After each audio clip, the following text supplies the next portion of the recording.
All right, here is part two of Raymond's run. I give him such a look he couldn't finish putting that idea into words. Grown-ups got a lot of nerve sometimes. I pin number 7 to myself and stomp away. I'm so burnt. And I go straight for the track and stretch out on the grass while the band winds up with, "Oh, the monkey wrapped his tail around the flagpole," which my teacher calls by some other name. The man on the loudspeaker is calling everyone over to the track, and I'm on my back looking at the sky, trying to pretend I'm in the country. But I can't because even grass in the city feels hard as sidewalk. And there's just no pretending you are anywhere but in a concrete jungle, as my grandfather says. The 20-yard dash takes all of 2 minutes because most of the little kids don't know no better than to run off the track or run the wrong way or run smack into the fence and fall down and cry. One little kid, though, has got the good sense to run straight for the white ribbon up ahead, so he wins. Then the second graders line up for the 3rd-yard dash, and I don't even bother to turn my head to watch, 'cause Rafael Perez always wins. He wins before he even begins by psyching the runners, telling them they're going to trip on their shoelaces and fall on their faces or lose their shorts or something, which he doesn't really have to do, since he is very fast, almost as fast as I am. And that is the 40-yard dash which I used to run when I was in first grade. Raymond is hollering from the swings 'cause he knows I'm about to do my thing 'cause the man on the loudspeaker has just announced the 50-yard dash.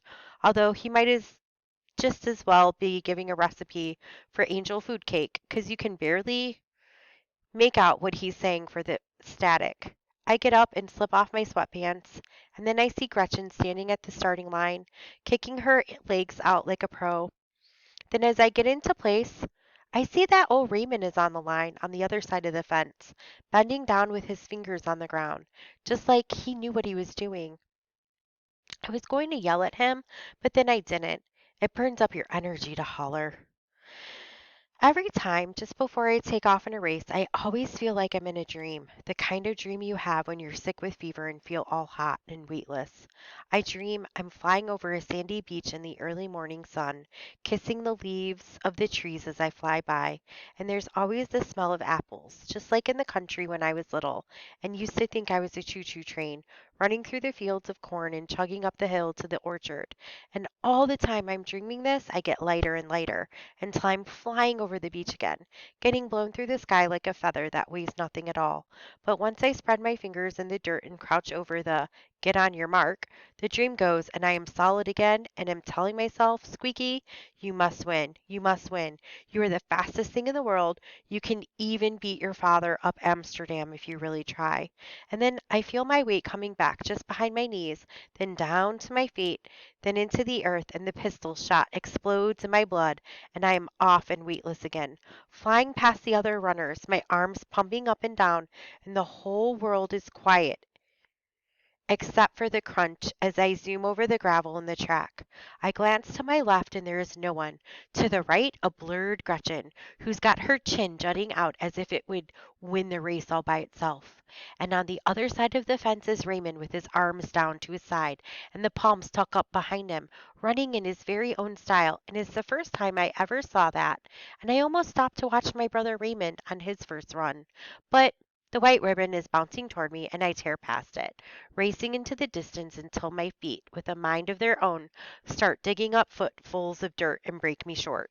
Then all the kids standing on the side pile on me, banging me on the back and slapping my head with their Mayday programs.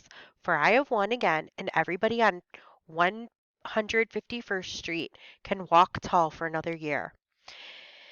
In first place, the man on the loudspeaker is clear as a bell now, but then he pauses and the loudspeaker starts to whine, then static, and I lean down to catch my breath, and here comes Gretchen walking back, for she's overshot the finish line too, huffing and puffing with her hands on her hips, taking it slow, breathing in steady, time like a real pro, and I sort of like her a little for the first time.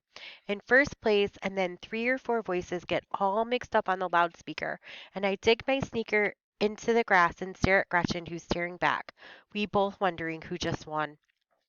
I can hear old Beanstalk arguing with the man on the loudspeaker, and then a few others running their mouths about what the stopwatches say. Then I hear Raymond yanking up at the fence to call me and I wave to shush him, but he keeps rattling the fence like a gorilla in a cage, like in them gorilla movies. But then, like a dancer or something, he starts climbing up nice and easy but very fast. And it occurs to me, watching how smoothly he climbs, hand over hand, and remembering how he looked running with his arms down to his side and with the wind pulling his mouth back and his teeth showing and all, it occurred to me that Raymond would make a very fine runner.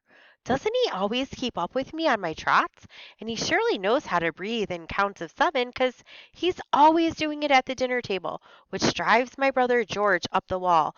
And I'm smiling to beat the band because I've lost the race, or if me and Gretchen tied, or even if I've won, I can always retire as a runner and begin a whole new career as a coach with Raymond as my champion. After all, with a little more study, I can beat Cynthia and her phony self at the spelling bee, and if I bugged my mother, I could get piano lessons and become a star. And I have a big rep as the baddest thing around, and I've got a room full of ribbons and medals and awards, but what has Raymond got to call his own? So I stand there with my new plans, laughing out loud. By this time, as Raymond jumps down from the fence and runs over, with his teeth showing and his arms down to his side, which no one before him has quite mastered as a running style. And by the time he comes over, I'm jumping up and down, so glad to see him. My brother Raymond, a great runner in the family tradition. But of course, everyone thinks I'm jumping up and down because the men on the loudspeaker have finally gotten themselves together, compared notes, and are announcing, in first place, Miss Hazel Elizabeth Deborah Parker. Dig that. In second place, Miss Gretchen P. Lewis. And I look over at Gretchen, wondering what the P stands for, and I smile, 'cause she's good, no doubt about it. Maybe she'd like to help me coach Raymond. She obviously is serious about running, as any fool can see. And she nods to congratulate me, and then she smiles. And I smile. We stand there with this big smile of respect between us. It's about as real a smile as girls can do for each other, considering we don't practice real smiling every day.